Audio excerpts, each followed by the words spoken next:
Chào mọi người!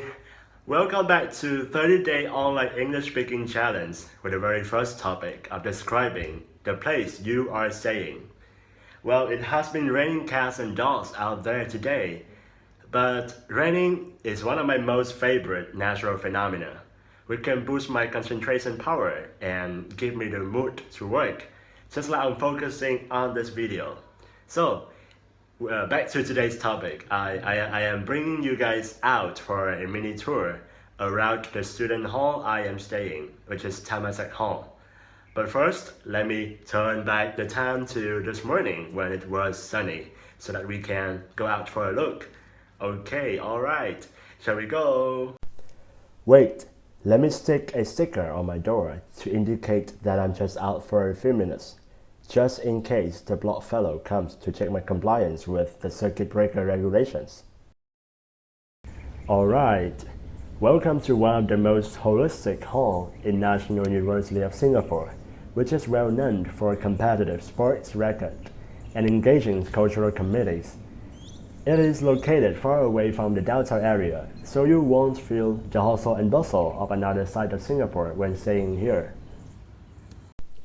Every resident will be given a transponder to have access to all facilities. However, these areas are just exclusive to Temasek Hall residents only, and strangers are forbidden to trespass. Moreover, the fact that surveillance cameras are present everywhere also gives us a sense of security. Coming from outside, the first destination would be the communal hall. This is where our breakfast and dinner are served on a daily basis, except for weekends. Also, it used to be the dining area for all of us.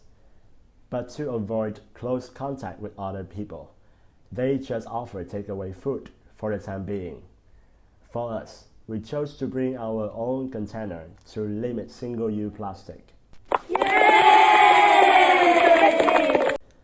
Over here, we have 5 blocks in total, and I am the resident from Block C. Now, I will bring you guys to the shared kitchen of my block.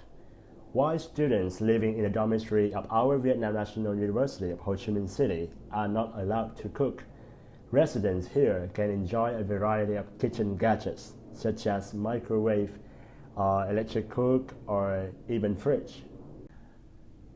Next, we also have a shared laundry room for us to wash and hang our clothes. If you wish to have your clothes dried right away, you can use the laundry dryer, but you have to pay at least 20 cents for each 2 minutes. Last but not least, we have a shared restroom where there are wash basins and separate cubicles for showering and toilet use. We are lucky to have a team of uncles and aunties as our cleaners, so every place here is as clean as a whistle. Well, this is how the corridor looks like during circuit breaker when local students were encouraged to go back home. Let's imagine the vibrant nightlife here before, where you could see your friends having barbecue through the night, and surprisingly found them still sitting there chatting when you woke up for nature's call at 5 a.m. Don't you think that I'm feeling lonely? No worry, I still have some adorable usual visitors, such as these friends.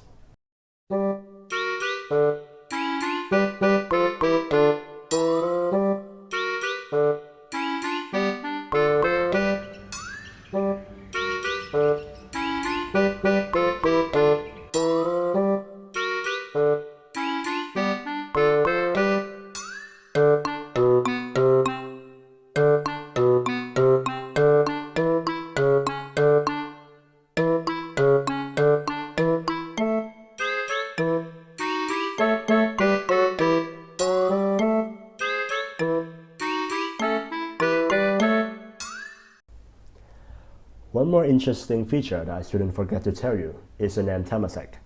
Temasek, also spelled Temasek, is an early recorded name of a settlement on the site of modern Singapore. According to the Malay annals, composed sometime between the 15th and 16th centuries, Singapore was named after a strange beast seen by Sang Nila Utama while hunting in Temasek, and he was informed that the beast must have been a lion. He then decided to stay in Temasek and named the city he founded Singapura, or Lion City. Yay! Congratulations! You guys have made it to the end of today's mini tour. Well, don't leave yet. Here is today's takeaway of this video with 5 interesting idiomatic phrases. Okay, first we have raining cats and dogs. As long as you want to describe a heavy rain or it rains heavily, you can use that term. And for others who are addicted to rain and want to use other expressions, you can look up in the dictionary for other several phrases. For example, if I want to say it rains heavily, I can use torrential rain. Torrential is another example. And second, we have as clean as a whistle, which means very clean, super clean, something very neat and tidy in appearance. For example, my room needs to be clean as a whistle before my mom comes back. So that is the term, very clean. And third, we have hustle and bustle. So hustle and bustle describe a very noisy and busy activity of many people happening in one place. And this term is often associated with big and crowded places such as big cities or downtown area. So I can say when I'm growing older, I would love to move to live in the countryside to stay away from the hustle and bustle of the city. And fourth, we have on a daily basis. On a daily basis is another way to say every day. For example, I do exercise on a daily basis to stay fit. Okay, so you can try using on other adjectives with the term on a blah blah basis to mean another rate of frequency of how often something happens. For example, on a regular basis, on a permanent basis, on a frequent basis, or on a temporary basis. These are all the examples. And last but not least, we have the very interesting and the final phrase of today is circuit breaker. So if you guys watched the previous videos, you may have a question what circuit breaker is. Personally, I believe that it is a very wise word choice from Singapore government, because instead of using other different words such as lockdown or social isolation with very negative implications, Singapore government chose to use circuit breaker as another way to refer to a situation when all movements are cancelled or limited to break the further transmission of the virus. And at the same time, this uses also to make sure that people won't get paranoid and start stockpiling or getting out of control. So it's a very interesting context of Singapore. And these 5 idiomatic phrases have brought us to the end of today's video. Thanks a lot for watching, and I would love to see you guys again in the next topic. Okay? Take care and stay home for others. See ya!